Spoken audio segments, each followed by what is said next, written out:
Naomi, welcome back to my channel. This is your girl Mashola Gist TV. Tó bá jẹ́ lẹ́ni ó jẹ́ ìgbà àkọ́kọ́ tẹ́ ń darapọ̀ wá sí orí channel mi, ẹ káàbọ̀. A kú ètò ìní, ẹ jẹ́ ká jọ gbọ́ gist tèní. Gist tèní ni bí a ṣe gbọ́, wọ́n ní Kabiyesi sáré lọ sí Akure, wọ́n lọ bá Queen Naomi nígbà tí wọ́n gbọ́ pé Queen Naomi gbé ìgbésẹ̀ láti file divorce ní customary court. Ẹ̀yin èèyàn lé, ẹ jẹ́ ká jọ gbọ́ gist yìí. Wọ́n ní Kabiyesi sáré lọ sí Akure kíákíá ìgbà tí wọ́n gbọ́ pé Kabiyesi sáré kàtàkàtà lọ sí Akure nígbà tí wọ́n gbọ́ pé Queen Naomi ń gbé ìgbésẹ̀ láti lọ file divorce ní customary court ní Akure allegedly. Tó bá jẹ́ ìgbà àkọ́kọ́ tẹ́ ń darapọ̀ mọ́ channel yìí mi ni ẹ̀yin ènìyàn lé, mo dúpẹ́ lọ́wọ́ yín fún àdúrótì mi lórí channel mi. Mo dúpẹ́ lọ́wọ́ yín nítorí ẹ̀ ń subscribe, ẹ̀ ń like, ẹ̀ ń share. Ṣùgbọ́n tó bá jẹ́ ìgbà àkọ́kọ́, ẹ ṣé, ẹ káàbọ̀. Ẹ jọ̀ọ́ ẹ lọ sí orí subscribe button àti notification bell so that n bá ti post any gist ẹ máa rí. Èmi Mashola ni mo máa ń sọ Yorùbá lórí channel mi. Ìgbà mi mo dẹ̀ máa ń sọ Òyìnbó. Mo máa ń sọ̀rọ̀ nípa celebrity gist and royal gist. Ẹ̀yin ènìyàn lé, ẹ ṣé, mo dúpẹ́. Ọwọ́ yín òkè òkè ló máa lọ. Ọwọ́ yín ò ní lọ ìsàlẹ̀ láíláí. Gist tèní ni pé wọ́n ní Queen Naomi wọ́n gbé ìgbésẹ̀ láti lọ file divorce ní customary court ní Akure.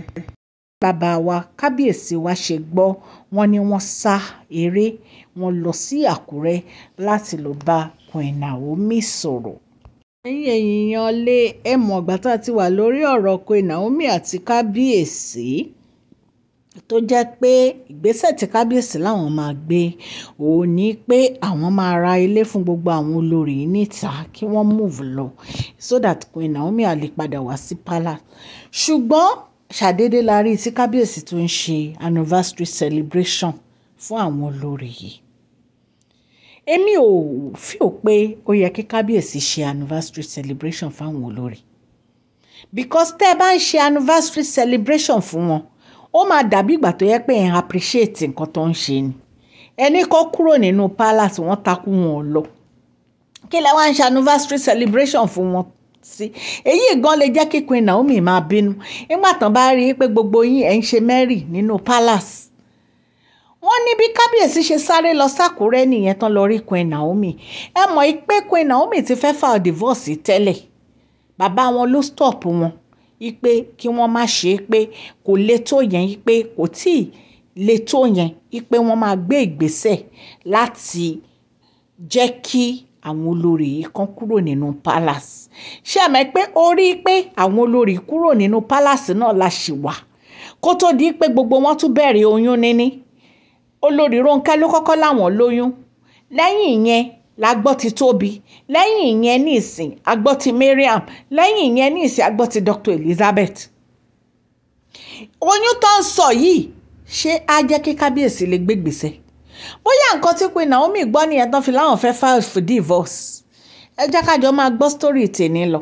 Ẹ̀yin èèyàn lé, wọ́n ní bàbá Kabiyesi ni wọ́n sọ fún wọn gbà yẹn pé kán má gbé ìgbésẹ̀ pé wọ́n lọ divorce o, pé nítorí reputation ọmọ wọn, pé ṣé wọ́n fẹ́ káwọn èèyàn máa fi wọ́n ṣe yẹ̀yẹ́ ni, ṣé wọ́n fẹ́ káwọn èèyàn máa fi ọmọ wọn ṣe yẹ̀yẹ́ ni, wípé ẹjọ́ yẹn ò ní tán lẹ̀, wípé forever lẹ́jọ́ yẹn máa wà ńlẹ̀. Gbogbo nǹkan tán sọ nìyẹn.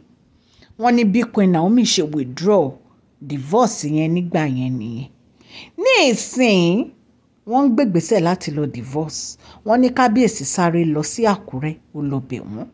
Kí ni Kabiyesi fẹ́ ṣe right now? Gbogbo àwọn olórí tán ní kán jáde ní palace kan lọ wálé, wọn ò lọ. Mariam ò lọ wálé, Tóbi ò lọ wálé, olórí Rónkẹ́ wọ́n ní wọ́n rí lẹ́kan sẹ́kọ̀ọ́ àgbọ̀n kankan mọ́. The only person tó ra lé òun ni olórí Tèmítọ́pẹ́ àti olórí Elizabeth. Ashley ti padà sí London tí. So kí wá ní ṣé bí Queen Naomi àṣejókòó tán máa wò wọ́n ni? Nǹkan tó bí Queen Naomi nínú nìyẹn. Èèyàn kan kọ́mẹ̀ntì pé ṣé àwọn olórí yóò tún ní kúrò ní palace mọ́ ni, ṣebí Kabiyesi nìkan lọ ra lé. wọ́n ní bàbá kábíyèsí dá sí ọ̀rọ̀ yìí pé kí Queen Naomi má gbé ìgbésẹ̀ yẹn wípé ó máa affect wọn àti Tadéníkáwò àti palace. Kábíyèsí lọ bá Queen Naomi sọ̀rọ̀ ní Àkúrẹ́ wípé kí wọ́n ní sùúrù fún àwọn wípé àwọn ṣì wà lẹ́nu ìgbésẹ̀ tí àwọn ń gbé. Màmá Queen wá sọ fún Queen wá pé àwọn ò support ọmọ àwọn o wípé ṣùgbọ́n support táwọn ní jù láti support ọmọ àwọn ní pé tọmọ àwọn bá fẹ́ move on pẹ̀lú live wípé torí àwọn ò lè ever lájọ́ àwọn sílẹ̀ pẹ̀lú gbogbo àwọn olórí yẹn kí ọmọ àwọn lọ síbẹ̀. So ẹ̀yin èèyàn lé gist tá gbọ́ nìyẹn o. So right now